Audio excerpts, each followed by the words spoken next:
What is up, everybody, and thank you for stopping by for another video. I'm going to start by answering your question. Where's Lindsay?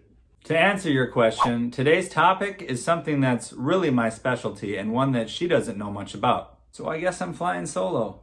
Today, we're going to talk about how to get a job in Florida when you don't live in Florida. We make lots of videos about moving to Florida and all the fun things you can do once you get here. So if you haven't yet, make sure you subscribe down below and make sure that you hit the notification bell so you don't miss any of our uploads or when we go live to answer your questions. All right, let's start talking.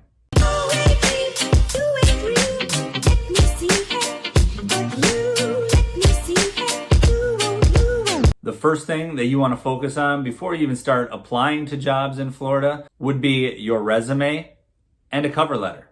Something that gets brought up all the time and seems to be quite the controversy is whether or not that you should put a Florida address on your resume when in fact you don't live in Florida yet. My stance on that is to just tell the truth, and I'll tell you why in a little bit. The main thing you want to do is make your resume stand out from everybody else's. Don't be afraid to brag about yourself. Highlight everything that you've done in your career, schooling, whatever it is, your personal life, and let them know about it. Make yourself desirable. Make yourself someone that people want to be around. Let's be honest, the first step in getting a job is getting that phone call to have an interview. Without your resume standing out, it's just going to be another one that just gets pushed aside. There is, however, something an employer will see before they even see your resume, and that's your cover letter. This is where you can be creative and really highlight your experience, your strength, and what makes you the best candidate for the position that you're applying for. The most important thing, though, is to be honest. If you don't already live in Florida, start your cover letter off with a sentence like, "I will be moving permanently to the Orlando area in June." After you've finely tuned your resume and cover letter, your next step is pretty obvious. You're going to start looking for jobs on the popular websites, those being Indeed, Monster, ZipRecruiter, and other sites of the like. One site that often gets overlooked and could really help you in your search for a new job is LinkedIn. Not only do employers post job openings on LinkedIn, but LinkedIn is also a social network, similar to Facebook, but only for business. It would be a very smart idea to start networking and making friends with people that are in your field in Florida. Another thing that makes LinkedIn great is there's recruiters that you can reach out to that will actually help you find a job. Remember in the beginning when we talked about whether or not you should change your address on your resume to Florida, even though you might not live in Florida? This is where we're going to talk about it. You should also not change your address on LinkedIn, and here's why. Whether it be your resume or LinkedIn, and if you have a Florida address, say an employer reaches out to you or one of these recruiters and says, "I have the perfect job opportunity for you. They're looking for a candidate just like you. Can you please come by and interview tomorrow afternoon?" Now you're stuck. You have to tell the truth and backpedal and come up with some sort of story as to why you put Florida as your address. It really would be no different than me titling this video, "Click here and you'll get a job in Florida, 100% guaranteed." It's clickbait. You're letting an employer or a recruiter think that you already live in the area and think that they could fill this position immediately, when really you're just wasting their time. Tell the truth. Now that you've filled out all these applications, submitted your resumes to all these companies that are on the job sites, it's time to go above and beyond. Look up companies that are in the area that you want to move that do the kind of business that you do. Find contact info for people within those companies and reach out to them. Tell your story and tell them how you could make their company so much better. This is where you really need to sell yourself and not be afraid to brag a little bit.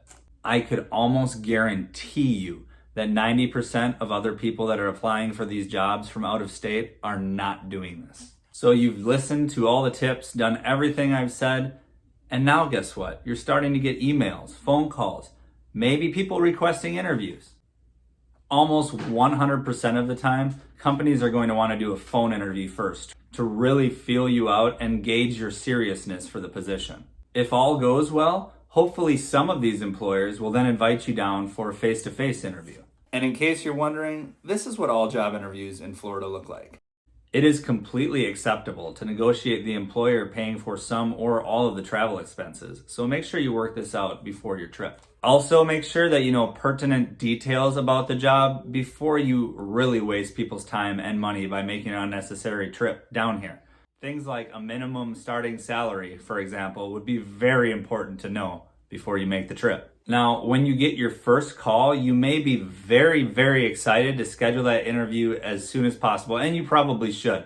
But if you can, push it back a couple weeks maybe, and see if you can get multiple interviews so you can do a couple interviews at a time while you come down, rather than making 2 separate trips. There is one exception to this, and this is really just my personal opinion. But if you're lucky enough to have an employer that offers to pay all of your travel expenses for your trip down for an interview, I would not schedule any more interviews during that trip. I would show them respect by coming down solely for them. So now it's time for the interview. The employer will undoubtedly ask you this question, and that is, why are you moving to Florida? Be prepared to answer it, but be prepared to answer it truthfully. For most of us, it's a lifestyle change, and you know what? That's okay. Why wouldn't you want to work where you play? The employer is most likely going to respect that. Usually, they value honesty just as much as experience or anything else. Well, that's it. The rest is up to you. Really, you're the only one that can really hit the interview out of the park. A good advantage that you'll have from making a long trip for an interview is lots of time to prepare.